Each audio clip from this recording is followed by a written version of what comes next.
Welcome to the CBS Radio Mystery Theater Archives, the only YouTube channel which has the original classic episodes of the CBS Radio Mystery Theater in order with no ads. Thank you for listening, and now, enjoy the show.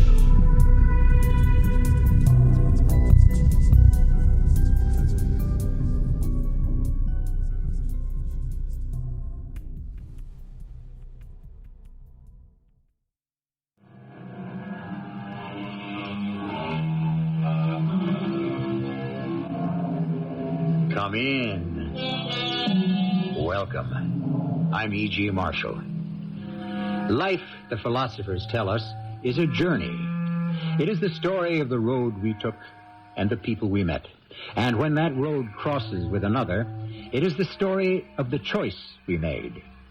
But what of the choice we didn't make? And of the people we never met? And of the fascinating country we never visited?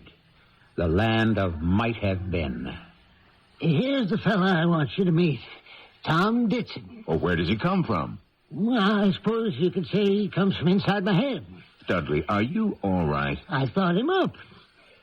Well, you're a writer, too. Haven't you ever created characters? Yes, but none of them that ever...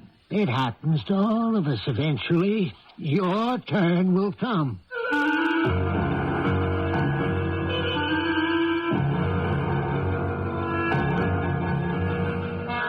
Our mystery drama, The Left Hand of God, was written especially for the Mystery Theater by Sam Dann and stars Norman Rose and Robert Dryden.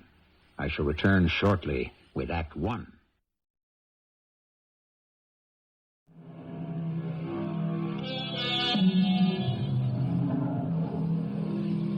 Do you ever wonder what writers talk about when they get together these days?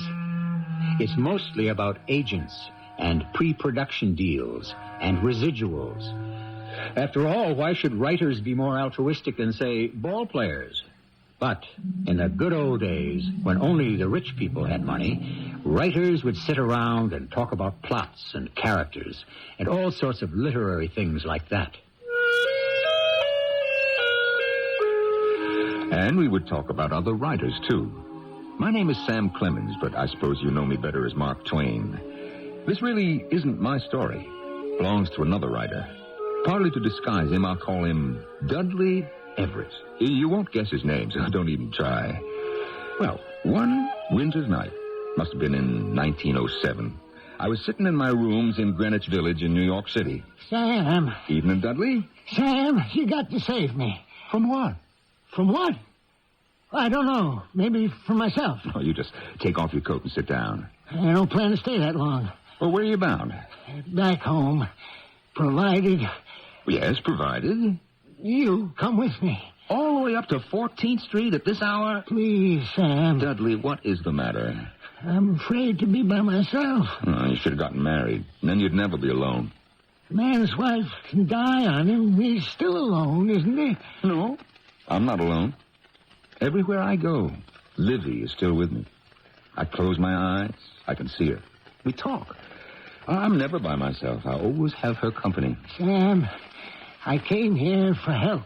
How can I help a man of 67 who tells me he's scared to be alone? It's too late. Too late, Dudley. You have to live the best way you can with what you got, with whatever memories you made for yourself. You've got to come home with me. Well, it's snowing. I've got a cab waiting outside. Well, it's cruel to make a horse work on a night like this. Well, if we won't, somebody else will. The driver still has to earn his living. Ah, Dudley, why do you want me to come with you? If I told you, you'd pack me into that cab and take me right up to Bellevue Hospital. Well, whatever it is, can't you tell me about it right here? No. Well, why not? Because this isn't the right environment. Oh, come now. I'm not crazy. Well, I didn't say you were, Dudley. Believe me. I believe you. I'm not crazy.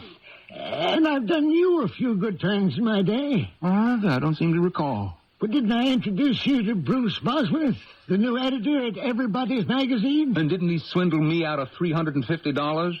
Anybody who would sign such a stupid contract... Please, Sam, it's a matter of life and death. Oh, is that all? You know, for a minute I was afraid it might be something serious.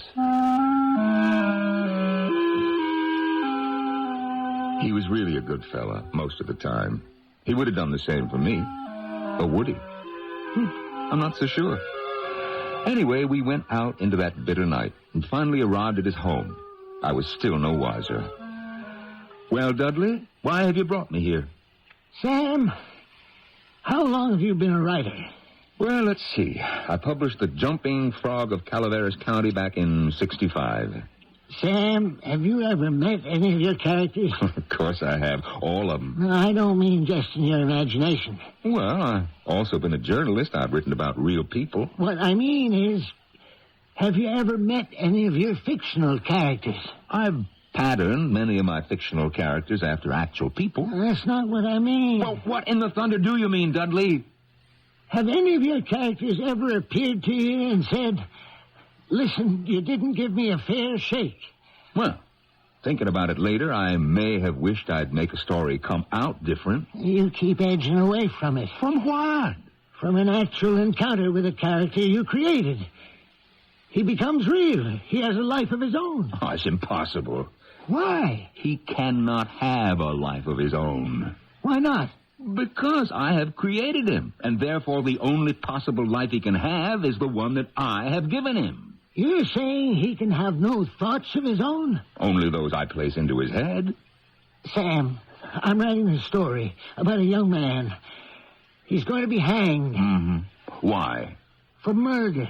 Well, why'd he commit the murder? Now, the reason that I ask, you're not always as strong as you might be on motivations. Sam, we mustn't argue. Just listen to me. My character's name is Tom Ditson. He's 30 years old. He kills a fellow called Harry Barnes in a jealous rage. A jealous rage? I'm motivated, believe me. Harry Barnes steals his fiancée, Martha Loomis. Steals? Well, are you sure? In real life, a fella can't really steal what he never really had. Well, I make it very logical, believable, realistic. Uh-huh. That may be your problem, Dudley. Your strength as a writer is not as a realist. Now, you do best in lightweight, frothy, inconsequential, romantic... Sam, he's driving me crazy. Who? Tom Ditson. Everybody's magazine has already paid me for the story. Sam, you must help me. How? I'm going to place a sheet of paper into my typewriter. No, just hold it. Now, this could be your problem, right there. This newfangled machine. Well, how can a man think? Here's where I am. And now, Tom Ditson must mount the scaffold. The executioner waits. Yes? I can't get him up there. Well, why not? He won't let me. Dudley, all you have to do is write, "He climbs the steps." I can't. I see his face. I hear his voice. Now, hold on, Dudley. Don't you see him? No. Don't you hear him? No. Sam, I'm losing my mind. He's here. He's in this room. Dudley, of course he is. Oh, Sam. Bless you for saying that. It means I still have my sanity. Dudley, you see, he is inside your head. That is why you can see him and hear him. You mean you don't see him? Or hear him? I had never heard such anguish in a human voice. What could I say to him? No, I don't see him. I don't hear him. Well, what good would that have done? So, I decided to play along. Why fight him? Well, now that you mention it, Dudley, I think I just... What? Dudley, is that him standing there? Of course. It's Tom Ditson. Did you hear what he's saying? Well, I'm getting a bit deaf, and I'm afraid he is mumbling. What is he saying? What he always says. You see, I'll start to type. Now, just listen to what he says. Tom Ditson is about to climb the steps of the scaffold. No, don't. Please, don't make me go up there. Hear him? He's begging me for his life, Sam. I haven't got the heart to refuse him. Well, you tell him. Tell him what? Tell him that he committed the crime and he has to pay the price. Maybe. Justice must be served, Tom. Thou shalt not kill. The Bible tells us. No, it isn't justice. It is justice, Tom. What is the problem? He won't accept it. Why should I? I didn't kill Harry. You did, Dudley Everett. You put those thoughts of violence and murder in my heart and brain. You should walk up those steps, not me. The noose belongs around your neck, not mine. Please. What is the matter now, Dudley? He won't let me execute him. Well, how can he stop you? His eyes. Don't you see his eyes? I can't do it. Oh, no, I know who that is. It's Bruce Bosworth, the editor. Tomorrow's the deadline. I promised him the story. What am I going to do? Deliver it. I can't. Well, you'd better. You'll never sell another to Everybody's Magazine. Now, let's face it. Nobody else is really clamoring for the type of story that you're turning out lately. What am I going to do? Answer the phone. Please, I can't face him. But you have to. Or he'll put it about that you cannot be depended on. He will ruin your reputation. Now, please, Sam. Do it for me. Please. All right. Hello. Yes, this is Mr. Dudley Everett's residence. Yes. This is the butler. How can he afford a butler? Well, that, sir, is hardly a proper question to put to me. Mr. Everett cannot be disturbed. He is writing. I cannot summon him to the phone, sir. He gave orders that he is not to be interrupted. Yes, I believe he is completing a short story for delivery tomorrow. Very good. I shall give him your message, Mr. Bosworth. Good evening. What did he say? Well, I got you out of it. How? You said I'd have the story ready. And you'd better. What am I going to do? How am I going to finish the story? Dudley, I told you. Type it. You're less than one short paragraph away. But Sam, I see his face. I hear his voice. All right, I'll tell you what I will do. Now, come on, get up from that chair. I will finish it for you. Sam... Look, we have got to put an end to this thing. Can you do it? Well, I can hang a man as good as anyone else. Now, I'll have him climb the steps. The executioner puts the noose around his neck. The trap is sprung, and eternity. I hope you won't state it so baldly. No, you just let me sit down. Tom Ditson must now keep his appointment with eternity. Slowly he mounts the scaffold steps. No, I won't do it. You can't make me do it. Who is that? It's me, Tom Ditson.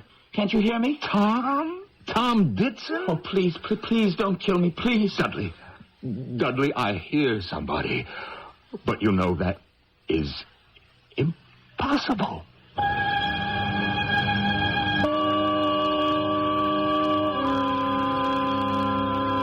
To which Shakespeare has made what has now become the standard answer.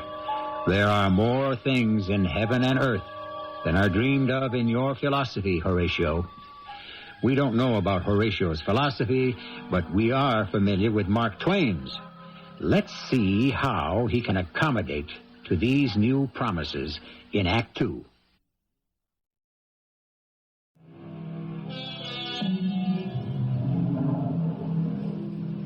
Poems, said Sergeant Joyce Kilmer of the Rainbow Division, poems are made by fools like me, but only God can make a tree. You would think, therefore, that only God could make a real human being as well. But somehow, some of the people who are the most real to us have been created by other human beings. Shadowy characters we encounter on a screen or in the pages of a book seem to have more reality than the flesh and blood folks we see in the street. You see him, don't you, Sam? Yes, I see him. Am I crazy? No. Can you kill him? No, I can't. You see? I can't, because, well, it would be murder. Why? Dudley, he is your character. You created him. But you were willing to write the last paragraph. Well, that was before I met him. You kill him yourself. Sam, there's got to be a way out. Dudley, why did he commit the murder? I told you. It was in a jealous rage. Now, let me read it. And I did. It wasn't a bad story. Neither was it a very good one. It was typical Dudley Everett, which appealed to a certain readership. All right, this is what he had written. Martha Loomis, the richest girl in town, was engaged to Tom Ditson, a young lawyer. Harry Barnes was a flamboyant newspaper reporter. It seems that they were sitting around in Shoemaker's bar one evening. If it isn't Tommy Ditson. Mind if I stand here? It's a public place, Harry. I hear you're due for congratulations. You've joined Billings and Highgate. Yes, I have. They're the biggest law firm in the state. Also, the most crooked. There's no evidence to support such a statement. You mean so far they haven't been caught? Oh, you're a fine one to impugn the morality of other people. Meaning what? That scandalous newspaper you work for, it never printed a lie? Not to my knowledge. Oh, you mean you never shaped the news? We may have created the news from time to time, if that's legitimate. Is it indeed? As long as it's a story, as long as it happened. Now, for instance, if I were to steal your fiancée, that would be news, wouldn't it? You see what I mean? Shouldn't it be printed? You know something, Mr. Stuffed Shirt Tom Ditson? She's too much woman for you. I think I'll take her for myself. And that is how Dudley started his story.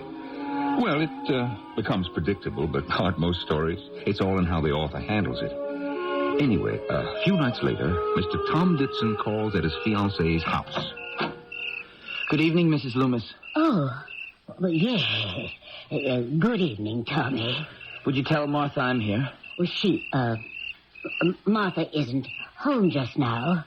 She isn't? No. Yeah, but she was expecting me. Did she say where she was going? Tommy, come on in. Is something the matter, Miss Loomis? Would you like a glass of lemonade? Oh, no, thank you. What I'd like... For the last hour, ever since she left, I was wondering what I would say to you. I decided to tell you the truth. About what? Well, Tommy, you'd better forget about Martha. Why? Because I think she's forgotten about you. She's gone to the dance in Forest Grove. Alone? No. With Harry Barnes. Harry Barnes? Well, he came here, and he said, would you like to go to the dance? And she said she was engaged to you. And he said, why don't you become disengaged? And she said, why not? And off they went. I don't believe it. I'm sorry, Tommy. It's for the best. When something is not to be, it's better to find out sooner than later. He can't do this to me. And so, in the story that Dudley has written, Tom Ditson nurses his anger and goes to Forest Grove, where practically the whole town has turned out to dance to that brand new craze, ragtime.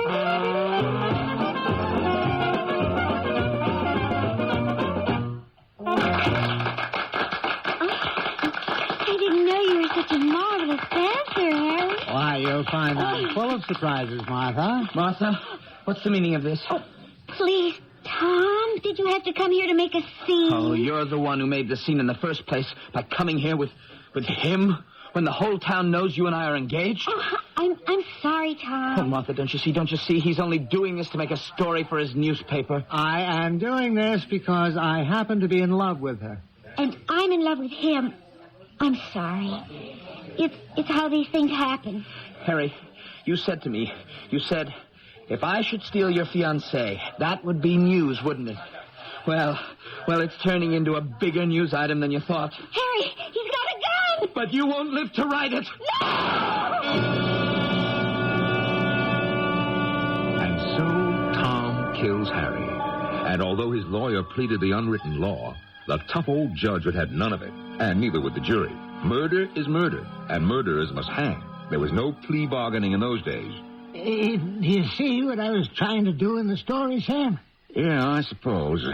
A casual sort of wager in a bar ends in the death of the man who made it. You had no trouble killing Harry. Why? Because he was a bit of a scoundrel, right? Yes. But I didn't want Tom to die, too. Well, how did you hope to prevent it? Well, I thought the unwritten law. I thought the jury would sympathize with him. Well, you could have made them do it. It was your jury. Yeah, but I lost control of them. Probably because you didn't plot them carefully enough. Sam, I know all about plotting, but that's what they went ahead and did. You have to end the story and deliver it, which means that you have to kill Tom. So he has got to climb up that scaffold, and that is all there is to the thing. I can't, Sam. Dudley, you always saw Tom as a nice young fella, right? Yes? Change him. How? Make him the villain. Make it all Tommy's fault. Now, here, I'll help you. There. Now, you sit down and you write. Make Tommy a thoroughly detestable person. Have him steal Harry's fiancée. But it isn't the same story. It'll be a better one. Why? Because it's your idea? You have a reporter create a news item which is basically the story of his own death. Switch it. Have a lawyer make a bet which he wins, but loses. Oh, I don't know, Sam. I don't know if I can do it. You have got to do it, Dudley. It's the only way you can finish him off. Have Harry kill him. Now, look. You rewrite the opening scene. Have Tom bet Harry that he can steal Martha, who happens to be Harry's fiancée. Well, what are you waiting for? It'll soon be morning. All right. All right. Personally, I thought it would make a much better story myself. And so, here is what Dudley did with it. We're in the same saloon. Tom, who is now a villain, is having a drink. Harry stops by. Well, if it isn't the crusading journalist. How are you this evening, Mr. Joe Pulitzer? Hello, Tom. How about a drink? No, thank you. Oh, too good to drink with me. No, I don't drink. Then you're too good to be true. What are you doing in a place like this? I'm looking for news. And if you can't find any, you'll make some. If you'll excuse me. You mean you fellas never manufacture any news to help out on a dull day? You're an attorney. You should know better than to make charges that can't be supported by facts. Oh, it's very touching. Well, I can help you make up a news story. No, thank you. I'm not interested. You should be. It concerns you. In what way? In a most personal way. You just announced your engagement to Martha Loomis. Well, how does that concern you? I'll bet you I can get her to break it. Good night, Harry. You afraid to bet? I wouldn't want to take your money. I wouldn't hesitate to take yours. Good night, Mr. Barnes. Just remember we got a bet. The prize is Martha herself. It wasn't a bad scene. I would have given it more color, but Dudley never was at ease in saloons. Well, now we go to Martha's home the next evening, just as we did in the original version. Except this time the visitor is Harry, since Martha is his fiancée. Oh, good evening, Mrs. Loomis.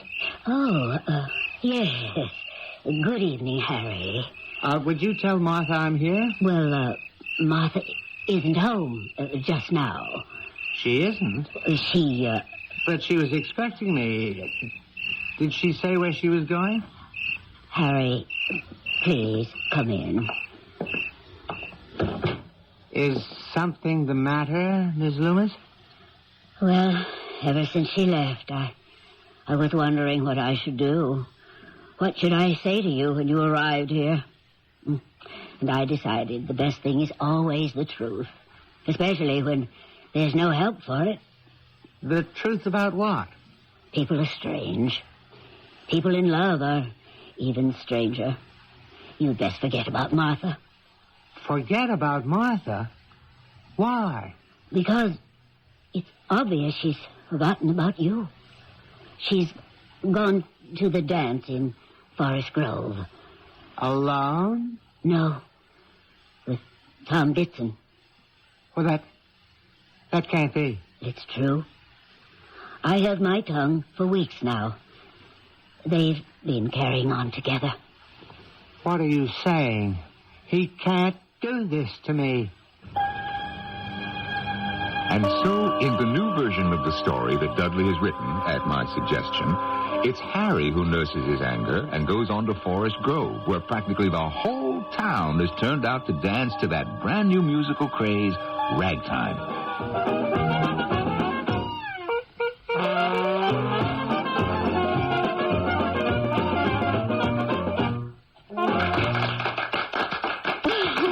Isn't it wonderful?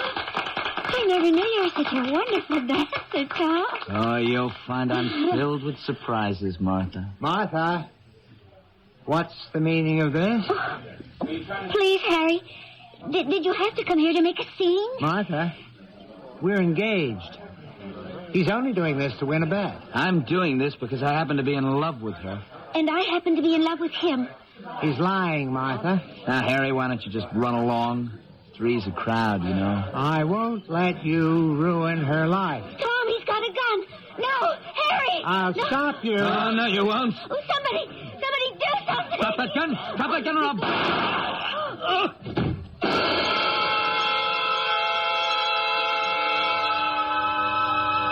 Well, we've reenacted it, haven't we? We've changed the nature of the characters involved. And this should solve the problem, shouldn't it? But how? This is only the end of Act 2. Further developments shortly.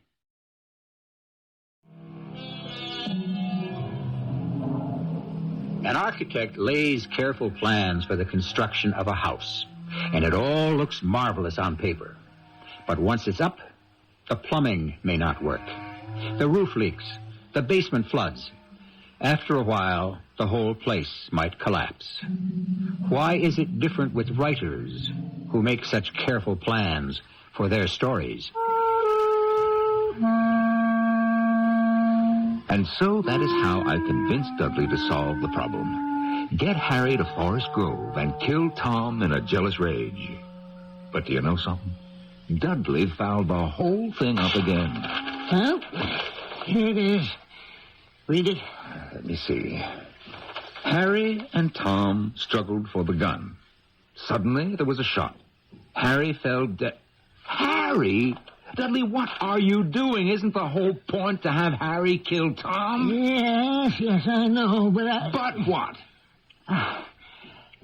It wouldn't write itself that way. What do you mean, write itself? It doesn't write itself. You write it. Please, Sam, it just came out that way. Well, so what have you gained?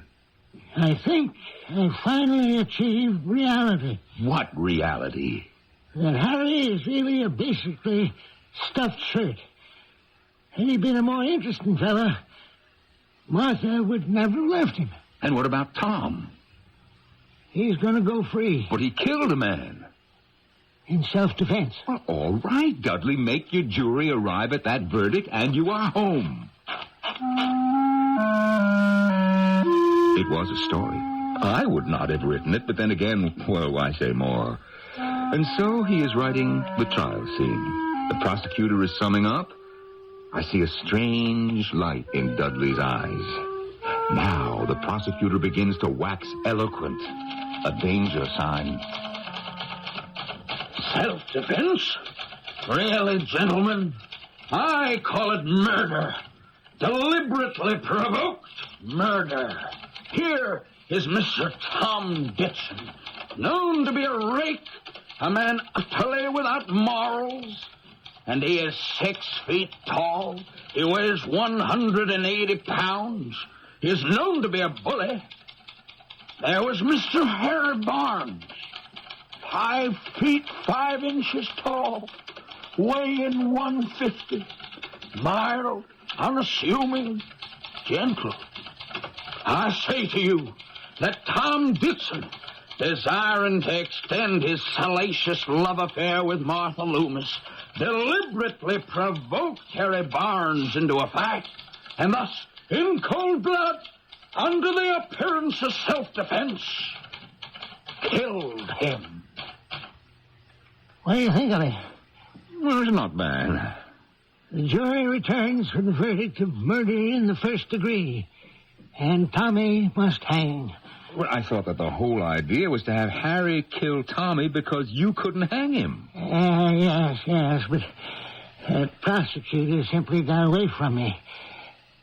Wasn't that a splendid speech? Dudley, do you realize that it is 4 o'clock in the morning, way past bedtime for a couple of old duffers like us? All right. I can write the last paragraph easily enough now. And so, Tom Ditson must now mount those steps to where the executioner waits to dispatch him to eternity. No. Oh, good Lord. He's here again. Tom is here. You can't kill me. You deserve to die. I'm innocent. You deserve it. Where's Sam Clemens? He's Mark Twain. Ask him. He's the greatest living writer in America. Now, Tom, I am sorry, but it just has to be that way. Why? Because it was murder. You did provoke him, didn't you? Yes, maybe I did. Well, there you have it. Yeah, but whose idea was it? It was Dudley's. Huh? Didn't you say a character in fiction can have no thoughts of his own? The only ones he has is those the writer gives him? Huh? Didn't you say that? I may have. So? There's no help for it, Tom. You have to die. But why? Because, quite frankly, he has to deliver the story to the magazine which has already paid for it. Give back the money. I can't. I've already spent it. That isn't my fault. No, just listen, Tom. Dudley will make it up to you. How? Well, first you have to climb that scaffold and die like a good fella, and then, Yeah, then what? I got it.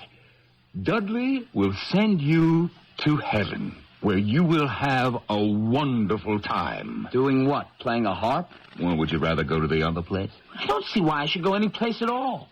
I didn't do anything wrong. Please, Tom, you've got to help me. No matter how I write the story, it always comes out that you were found guilty and are sentenced to hang. I simply can't make it work out any other way. That's your problem. I'm not going to climb up those stairs. Sam, what am I going to do? You just sit down at your machine. I can't kill him.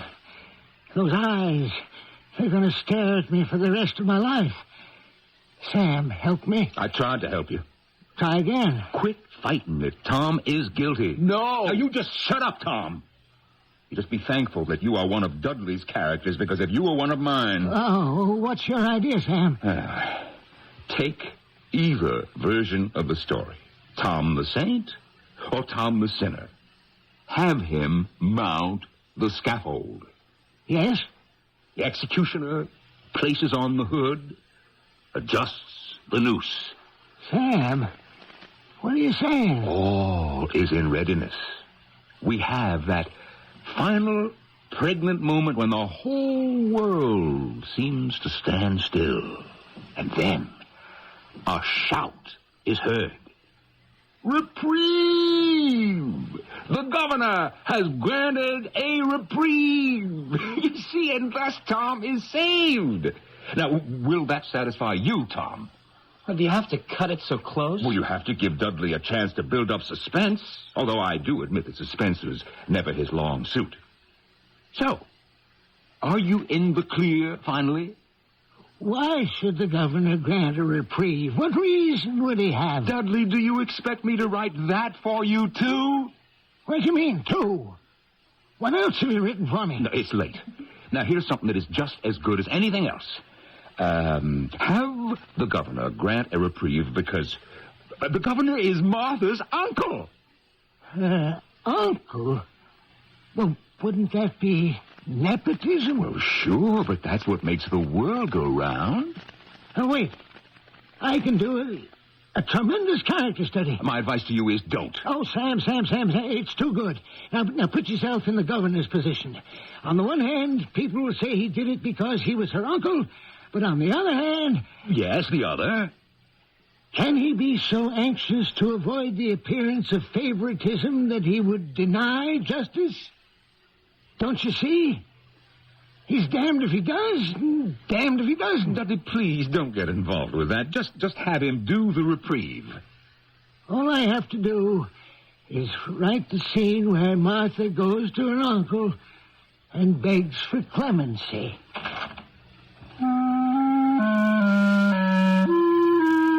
And he did. And it wasn't a bad scene, that is, for Dudley. A bit florid for my taste, but adequate. Please, Uncle.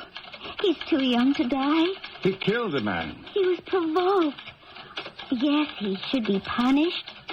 And he is. Every day he must live with that memory. I know, child. I know.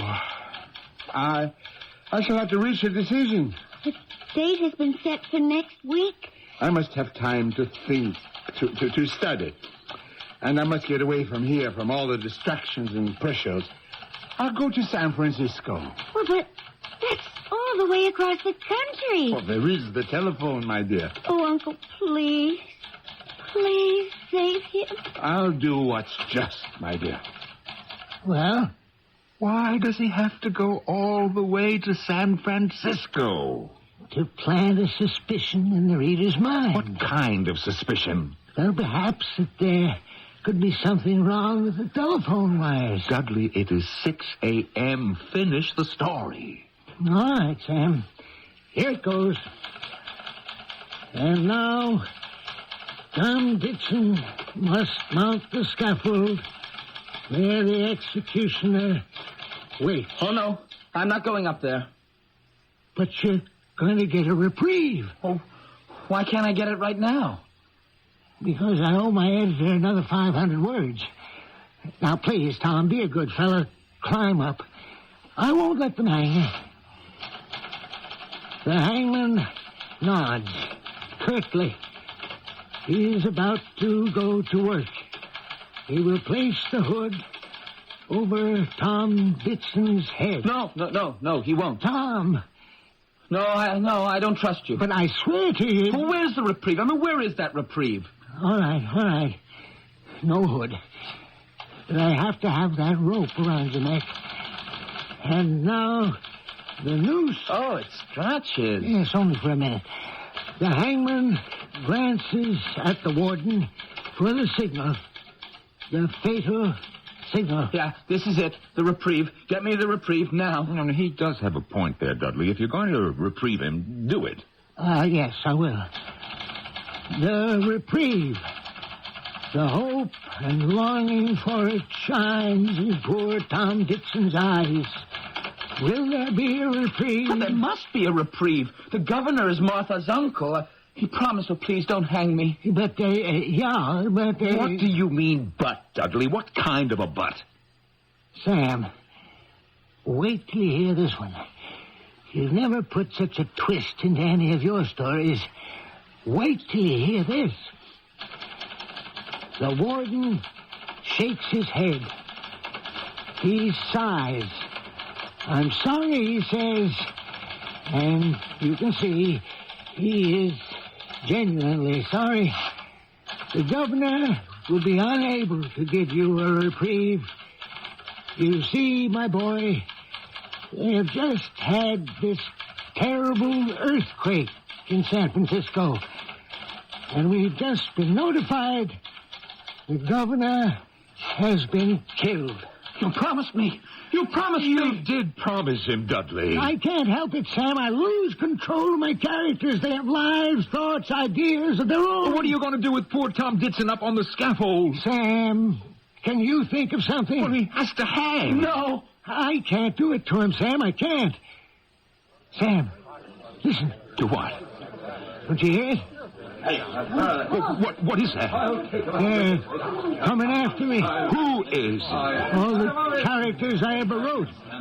All the ones I ever killed, sent to prison, doomed to unhappiness. All the spinsters I deprived of true love or any love.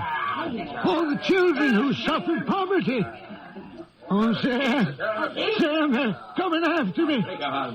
Save me, Sam. Save me. Dudley, what is it? Sam, from now on, Be good to everyone you write. Promise me. Otherwise, they'll come after you.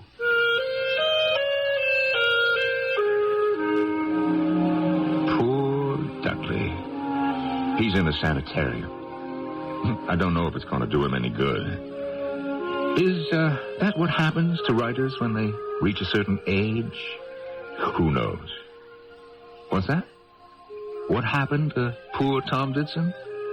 Well, as far as I know, he's still standing there on the scaffold, waiting. As it looks now, he cannot be reprieved. But neither can he be hung. So, he's in limbo, like so many of the rest of us.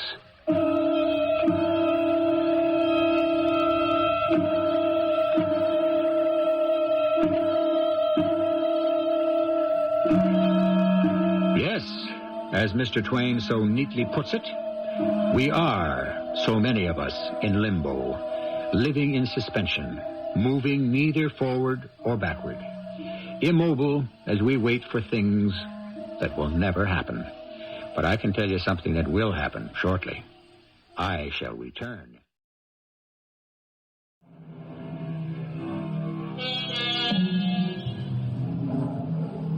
Do the characters a writer creates suddenly rise up to overwhelm him? Probably. Writers are like everyone else. They have difficulty when it comes to controlling their fancies. Look at where fancies may lead. To murder, destruction. The fancies of some maniacs have repeatedly almost destroyed the world. At least the fancies of a writer are expended on a sheet of paper. Thus, he is able to maintain his sanity. Sometimes. Our cast included Norman Rose, Robert Dryden, Evie Juster, and Kristoffer Tabori. The entire production was under the direction of Hyman Brown. I hope you enjoyed this episode of CBS Radio Mystery. If you enjoyed this and want to hear more, please subscribe to this channel. You can also visit my other YouTube channel,